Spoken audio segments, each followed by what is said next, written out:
பார்வதி நாயகனே சரணம், பார்வதி நாயகனே சரணம்.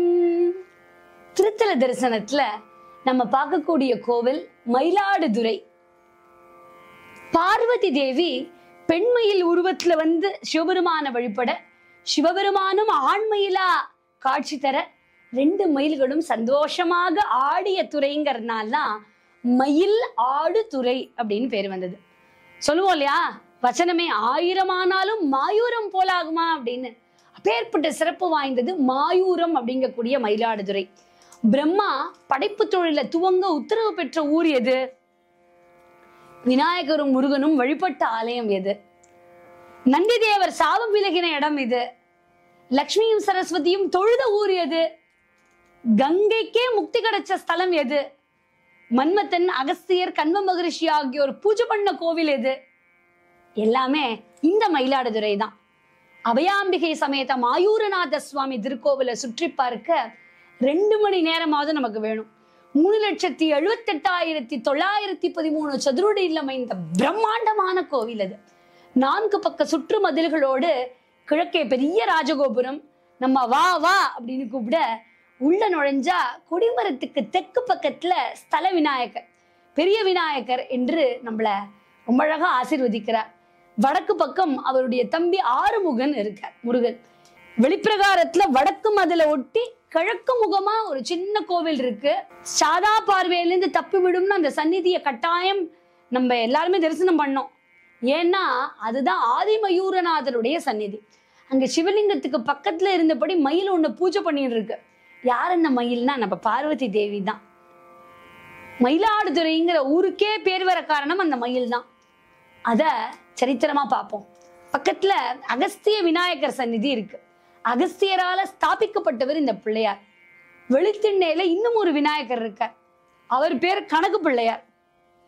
இவர்கள் எல்லாரையும் தரிசனம் செய்து விட்டு வடக்கு நோக்கி போனா அபயாம்பிகை சந்நிதிய அடையலாம்.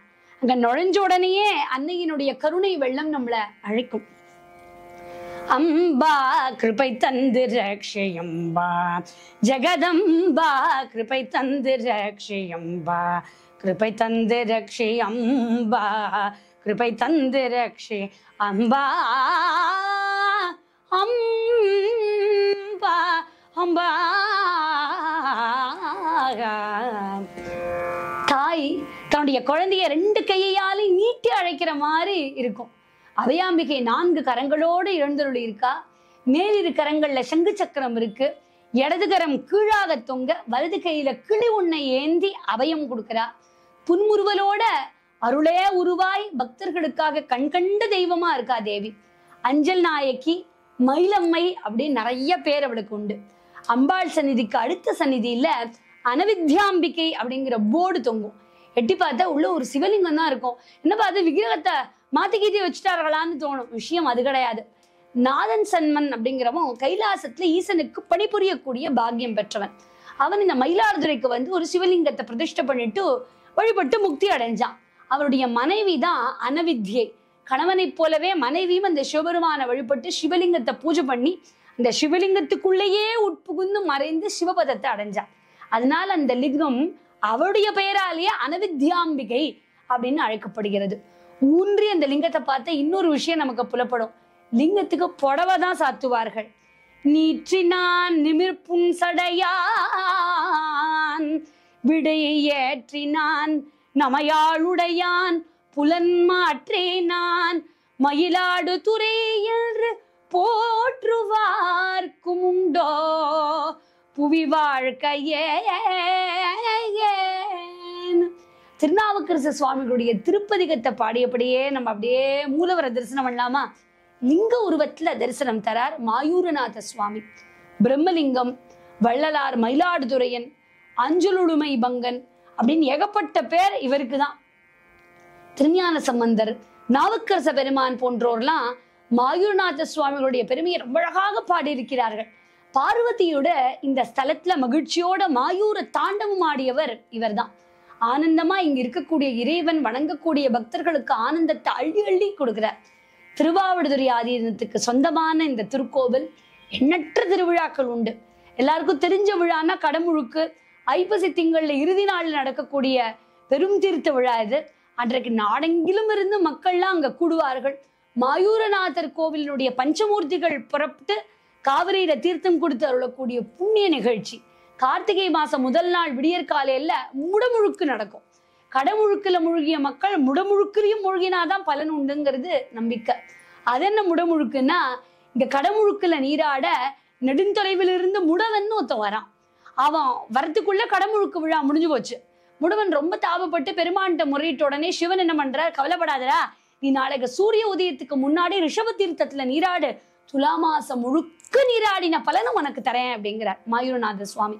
அப்படியே அவனும் பண்ணி முக்தி அடைஞ்சான்னு புராணம் சொல்கிறது. துலாக்கட்டம் அப்படின்னு வழங்கக்கூடிய காவிரி துறையில ஆற்றுக்கு நடுப்புற ரிஷப பெருமான் எழுந்தருளி இருக்கார். ரிஷபத்தினுடைய கர்வத்தை ஈசன் அடக்கின இடம் இதுதான். தீபாவளி அமாவாசை அன்னைக்கு கங்கை முதலிய எல்லா புண்ணிய நதிகளும் இங்க காவிரியில நீராடி தங்களுடைய பாப்பங்களை போக்கிக் கொள்வதாக ஐதீகம். அன்றைய தினம் காவிரி நீரை கரகத்துல எடுத்து எத்தனை ஆண்டுகள் வச்சிருந்தாலும் நீர் கெட்டு போறது இல்லைங்கிறது பக்தருடைய நம்பிக்கை. இப்போ மயிலாடுதுறைன்னு ஏன் பேர் வந்ததுன்னு பார்ப்போம். பிரளயம் உலகம் மறைந்து மறுபடியும் பூமி பூக்கக்கூடிய நேரம். மகாவிஷ்ணுடைய நாபியிலிருந்து தோன்றின பிரம்மா சிவபெருமான பக்தி பண்ணி, பெருமானே எனக்கு படைக்கும் ஆற்றலை தரணும் அப்படின்னு பிரார்த்தனை பண்ணார். அப்படியே ஆட்டும்னு அருள்பாலிச்ச இறைவன் பிரம்மனே, இந்த வனம் இனி உன் பெயரால் பிரம்மவனம்னு பெயர் போகட்டும்னு சொன்னார். இங்க சிவலிங்கம் ஒன்று உனக்கு கிடைக்கும், அதற்கு ஒரு கோவில் கட்டி சுற்றிலும் ஒரு நகரத்தை உண்டாக்குகன்னு சொல்றார். பிரம்மாவும் அப்படியே பண்ணி ஈசனுடைய அருள் பெற்றார். சிருஷ்டி தொழிலை மறுபடியும் ஆரம்பிக்கிறார். உதவிக்கு 7 முனிவர்களை படைத்தார். துணை பிரம்மன்களையும் உருவாக்கினார். அவர்கள ஒருவன் தான் தக்ஷன். அந்த பிரம்மபுரம் தான் இப்போதைய மயிலாடுதுறை. தக்ஷன் கதை நமக்கெல்லாம் தெரியும். தக்ஷனுடைய பொண்ணு பார்வதியான தாக்ஷாயணி, மாப்பிள்ளை தான் சிவன். தக்ஷன் இறைவனை மதிக்காமல் அழைக்காமல் ஒரு யாகம் பண்றான். இறைவனிடத்துல ஒருவாறு அனுமதி பெற்று அந்த யாகசாலையை அடைந்தா தாக்ஷாயணி. பெற்ற மகளையே அவமதித்தான். தாக்ஷாயணிக்கு கோபம் வந்தது. உலகமே நடுநடுங்க. அப்போது ஒரு மரத்து கிளையில அமர்ந்திருந்த ஒரு அழகிய மயில் பயத்தோட பறந்து தாக்ஷாயணியினுடைய கூந்தலை கண்டு இதுவும் தன் மயிலினம் தான்னு நினைச்சு அம்மைய அடைந்ததான். அஞ்சாதேன்னு மயிலுக்கு அபயம் தந்து அனுப்பி வைக்கிறா தாக்ஷாயணி. பின்னர் தாக்ஷாயணி யாகத்தை நிறுத்த கருதி அந்த யாகத்தினுடைய தீயாக விழுந்து மறைந்தார். நடந்ததையெல்லாம் நாரதர் மூலமா இந்த சிவன் சினத்தோட வீரபத்ரரா கிளம்புறார். அப்ப அங்க உடல் இல்லாமல் உயிர் தாங்கி நின்ற தாக்ஷாயணிய பார்த்தா தந்தையினுடைய அவமதிப்பால தந்தை தந்த உடலையே அழிச்ச தேவிய பாசத்தோட பார்த்தார். தேவி, நீ ஒரு மயிலுக்கு அடைக்கலம் தந்து இறக்கப்பட்டதுனால நீயும் மயிலூருக்கு கொண்டு எம்மை பூஜிப்பாயாக, நானும் ஒரு மயிலாக உனக்கு துணைக்கு வருவேன் சொல்ல, உடனே பார்வதி தேவி மயிலா மாற அவ இறைவனை பூஜித்த இடம் தான் பிரம்மவனம். ஈசனும் ஆண் மயிலா மாற 2 பேரும் இணைந்து ஆனந்த நடனம் ஆடினார்கள். மாயூர தாண்டவம், மயில் நடனம். இன்னைக்கு துலா மாசம் 5ஆம் திருநாள்ல ஆனந்த மயூர நடனத்தை நம்ம பார்க்கலாம். பின்னர் சிவமயில் தேவி மயிலை நோக்கிட்டு பிரம்மா ஸ்தாபிச்ச இந்த பிரம்மதீர்த்தத்துல மூழ்கி சிவலிங்கத்தை பூஜிப்பாயாகன்னு சொல்ல, பார்வதி தேவி ரொம்ப சந்தோஷத்தோட மூழ்கி எழ மயிலூரு நீங்கி தேவியா சொவியூரு பெற்றாள்.